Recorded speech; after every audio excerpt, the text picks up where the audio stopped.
Israel has indicated its willingness to engage in a dramatic and high-stakes exchange with Hamas, agreeing to release hundreds of Palestinian prisoners, including some individuals convicted of terrorism, in return for the release of 98 hostages who remain under Hamas's control. This move comes as part of a broader ceasefire deal that has been under negotiation for weeks, mediated by Qatar in collaboration with the United States, aiming to bring an end to the violent conflict that has engulfed the region for months. The terms of the ceasefire deal reportedly include not just the exchange of hostages and prisoners, but also a potential cessation of hostilities, which could provide a crucial moment of relief for civilians on both sides.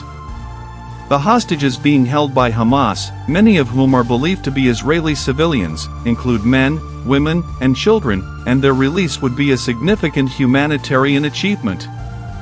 For Hamas, the deal represents a potential victory, especially given the number of Palestinian prisoners held in Israeli jails who would be freed as part of the agreement. However, while the negotiations between the parties involved seem to be moving forward, the deal is far from settled, and significant challenges remain. Internally, Israel's government is facing mounting pressure from far-right members of the coalition, many of whom have made their opposition to such an exchange clear. These ministers, who occupy influential positions in the government, have warned that agreeing to release prisoners convicted of terrorism would be a grave mistake. They argue that doing so would weaken Israel's security posture, embolden Hamas and other militant groups, and set a dangerous precedent that could encourage further hostage-taking in the future. Prime Minister Benjamin Netanyahu is caught in a delicate balancing act, trying to maintain support from his right-wing allies while also considering the broader political and diplomatic implications of a deal with Hamas.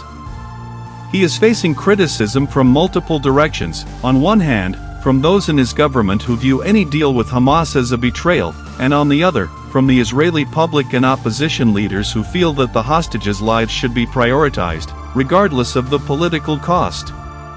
Opposition leader Yair Lapid, a former prime minister and a longtime critic of Netanyahu, has stepped in with a proposal to stabilize the government during this tumultuous time. Lapid has expressed conditional support for the government's actions, contingent on certain security assurances and additional measures to safeguard Israel's long-term security. His offer of support is intended to prevent the political situation from spiraling into further dysfunction, potentially destabilizing the Israeli government at a time of national crisis.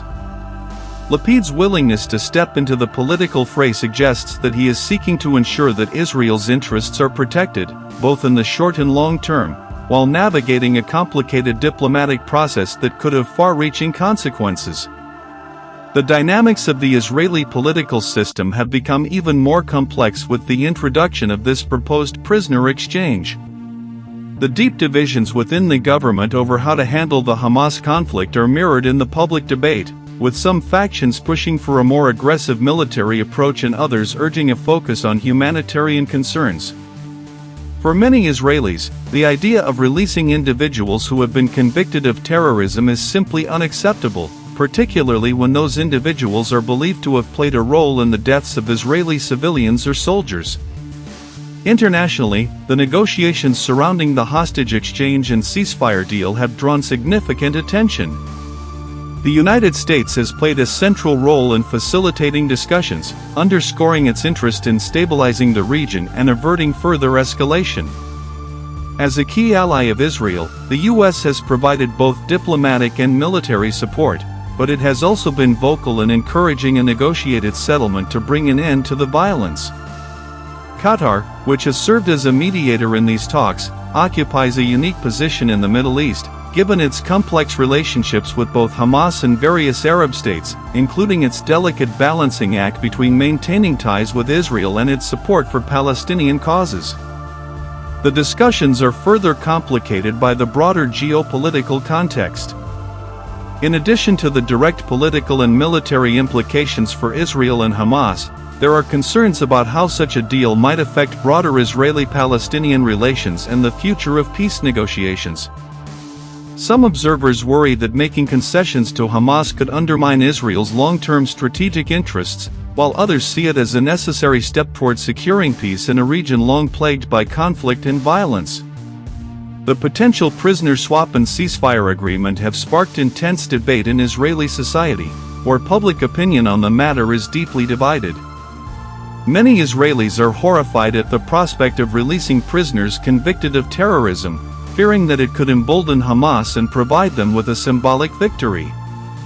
At the same time, there is a strong sense of empathy for the hostages being held by Hamas, with many believing that every effort should be made to bring them home, no matter the political cost.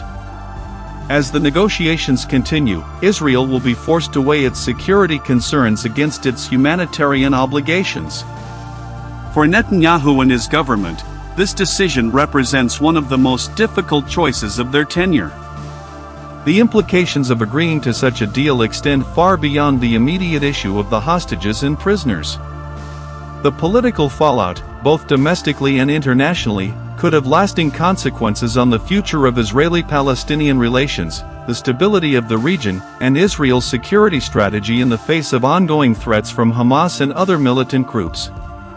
While the details of the deal remain fluid, what is clear is that Israel is at a crossroads. The government must decide whether to prioritize the release of hostages and negotiate a ceasefire, or to maintain a hardline stance and risk the prolonged suffering of those held by Hamas.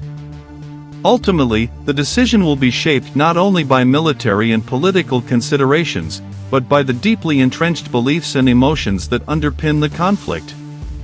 How Israel navigates this complex, high-stakes issue will determine not just the future of its relationship with Hamas, but also its standing in the broader international community and its ability to secure peace in a region that has long been defined by violence and instability.